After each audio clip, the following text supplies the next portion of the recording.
Welcome to the Authority Podcast, Plumbing and Mechanical.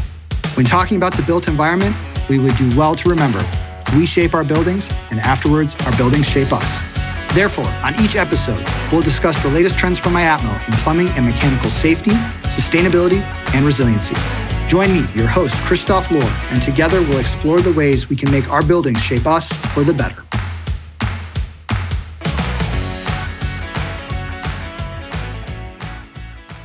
This episode is sponsored by Q-Flow International, offering innovative Legionella membranes filters to stop and help prevent Legionellosis and more. Just because it's clear doesn't mean it's clean. Brian, welcome to the podcast. Thanks for having me. We're super excited to have you, and it should be a really interesting episode. I'm excited to learn a lot. As in this episode, we're going to be talking about how filters can remove PFAS from drinking water. For our listeners, PFAS or or polyfluorinated, and Brian, you might have to correct me on how I'm saying it. So or polyfluorinated substances are harmful chemicals that contaminate our drinking water. Fixing water systems to reduce the risk to human health is a priority, but treatment solutions can be costly to communities and taxpayers. The good news is that certified water filters can effectively remove these dangerous compounds and protect you and your loved ones from their negative impact. The key is to understanding the specific types of water filters and how they are, or sometimes are not, regulated to reduce PFAS in drinking water. So with that, Brian, let me ask you this question. So what are PFAS? How do they get in our drinking water? Well, PFAS are a group of chemicals. They're synthetic chemicals that have been used in various products throughout the world for many, many years. And anything from nonstick cookwares, waterproof clothing, firefighting foams, stain-resistant fabrics, even in some cosmetics and cleaning products.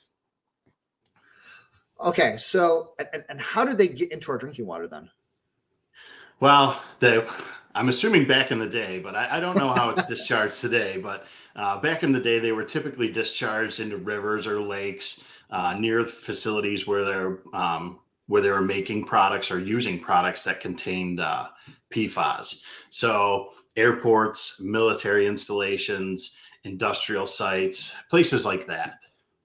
Gotcha. And I guess maybe one last sort of side question is, we seem to have be hearing a lot more about PFAS now in the water and the plumbing industry than we ever have before. I mean, I think right before the show, you're telling me you had just gone to the Water Quality Association conference and had a full track on it. I mean, can you talk to us a little bit about why now? Why are we hearing so much about this now?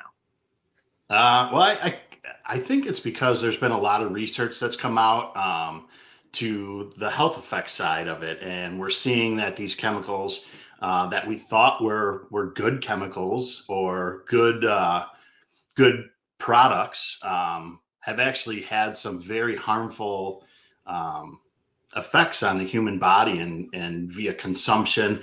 Teflon, when it came out, was a great thing. I can remember my mom had her favorite Teflon pan that she cooked everything in. Well, come to find out that Teflon way back in the day contained PFAS. So, it was in cooking products. So I think we're starting to see in research and just through health effects and issues that people have had that PFAS has, something to do with it. No, that makes a lot of sense. Well, let me ask this then. How do you know if you have unsafe levels of PFAS then in your drinking water? Well, it's tough because, a lot of, consumers aren't going to have a product that can test these, at the tap or something like that. But the best way to know if it's in your municipality is to check out their consumer confidence report that they send to you on a regular basis. Those chemicals should be reported along with the levels that they're at in the local water at the municipal site.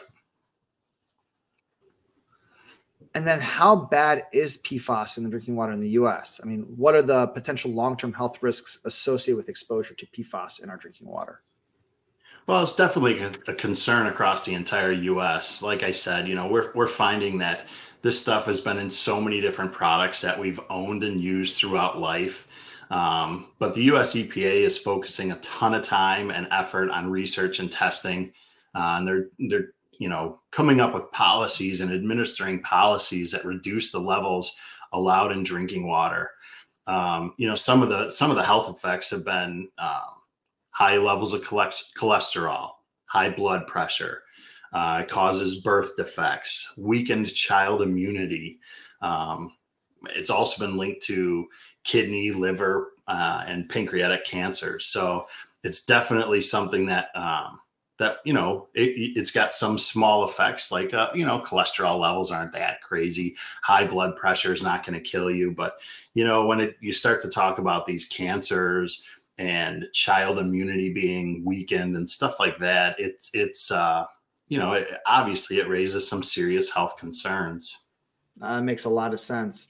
Well, considering that these are known as forever chemicals, what options do municipalities have for protecting their drinking water systems? Well, I'm no means an expert in the municipal area, but I do know of a lot of treatment technologies, specialty medias, stuff like that are available to people that reduce and remove these chemicals. I know in the past or even now that municipalities have gone as far as providing point of use treatment devices to homeowners where lead in drinking water is a concern. So you have that option as well. But, if you think about the Flint, Michigan thing, sorry, I shouldn't call it a thing, but the issue with the lead in drinking water at Flint, that everybody was looking for any sort of way to protect the public. So I know that the municipalities and local governments had reached out to different companies to get donations for treatment devices that were certified to remove lead. So there's options out there. So it does sound like there are some filters that can remove PFAS from drinking water. Then how do they work? How effective are they? Some are quite effective. Some are a little bit less effective. It really depends on flow rates and the concentration of the chemicals in the water. So specialty ion exchange medias, activated carbons, those technologies, they attract the chemicals to the media. Ion exchange is kind of a chemical reaction where activated carbon is a little bit different. But what they do is they attract these chemicals to them, and it holds them onto the media, keeping it from flowing downstream into the drinking water. There's also reverse osmosis membranes. These are typically geared more towards residential use. They do have some larger systems as well, but these are more, this technology uses a microscopic sheet or a membrane sheet with microscopic pores that separate these chemicals from the drinking water. And what it does is it sends the good water to the tap, and then the wastewater continues down the waste. That makes a lot of sense. How does someone know if a given filter will really remove PFAS from drinking water? Is there any regulations to ensure that they reduce PFAS in drinking water that you're aware of? Yeah, there's no state or anywhere or government entity that's going to require this, but many companies have reached out to certification agencies, IAPMO, NSF, WQA, and they're getting their products tested and certified for PFAS removal. So when they're being tested, how are they being tested to know that they perform? Well, there's specific standards out there that are geared towards drinking water and PFAS removal. So these standards have kind of stringent requirements where they are tests with high levels of the contaminant at specified flow rates to a specific capacity that the filter is going to want to claim. And the standards require that these products reduce or remove a certain amount of that contaminant before it can pass the testing and receive the certification. That makes sense. Can anyone install these filters, or do you need a professional to install them, especially when there's so much, stuff coming around it?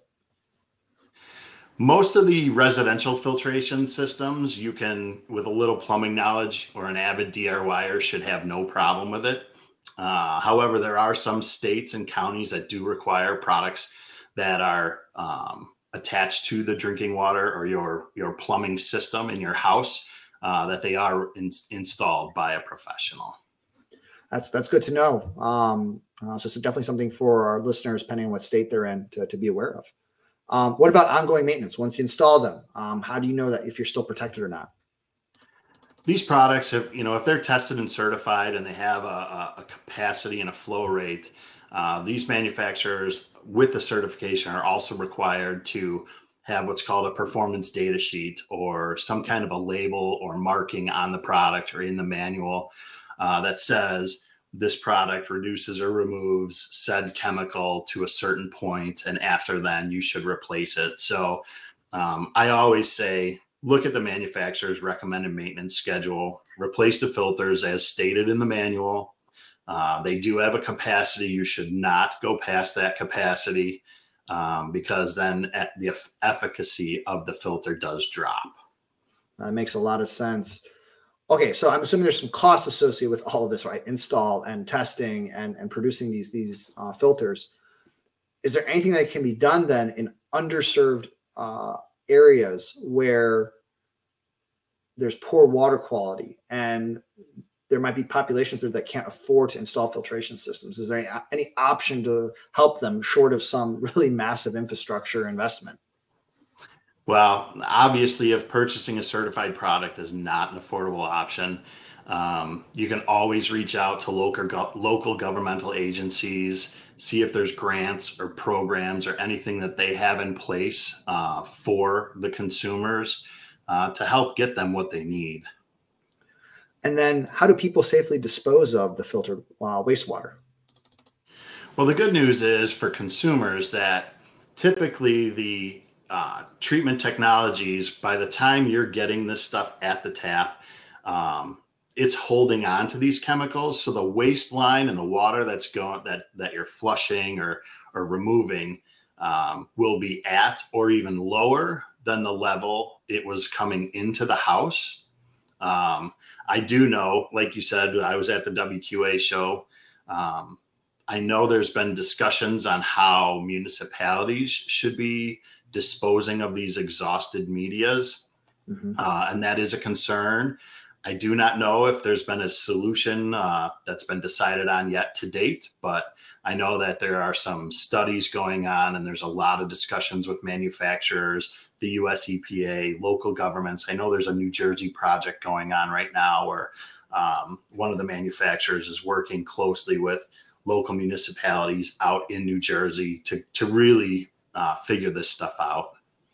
No, that makes a lot of sense. And, I think your point, I think it sounds like it's going to be something that really is going to be, this is really evolving. There's going to be a lot of things that are going to be changing in this, particularly to try to solve this issue over the next several years. For sure. Last question. The same filters that are removing PFAS from drinking water, can they remove other threats or contaminants from our drinking water as well? Yeah, a lot of these technologies are used to reduce or remove numerous other contaminants from drinking water. The problem is if they're not tested and certified, there's really no way to know. There's specific ways that you have to make these products or make these filters or treat these medias that's going to make them even more effective at reducing other chemicals. So, while even though a lot of these products are using some or all of the same technologies, I always recommend looking for certification on the specific chemicals that you're looking at reducing or removing. That makes sense. All right, last question then. We've talked a lot about, and I think our listeners definitely have a lot of different things that they've learned from you today about PFAS. Next time we have you on the podcast, because I absolutely would love to have you on the podcast again, Brian. What do you think we're going to be talking about in terms of PFAS? Hopefully we'll have some solutions. The US EPA right now is working and there's several states that their local governments are also working and trying to figure out what the right level is for this, what is okay for consumption, because not everything is so bad, right? We figured out with BPA and other contaminants that there's specific things that lead to the human consumption that makes it harmful, right? So what is there a proper level? Is there a low enough level for these filters or for these chemicals that we still can consume that's not going to break the bank on municipalities or break the bank with these manufacturers making these products? So hopefully the next time we talk about this, we'll have an idea of what those low levels are, what those limits are, and hopefully there'll be something across the United States, maybe in the whole world. We'll see. We'll see where this takes us. I love it, Brian. Well, on behalf of the Authority Podcast, Plumbing Mechanical, just thanks for taking time out of your schedule to make yourself available to us and sharing what you've learned with us and on the podcast. I've certainly got a lot to chew on here and think about as well, and hope to have you on here in the near future again. Absolutely. Happy to do it. Excellent. Thank you.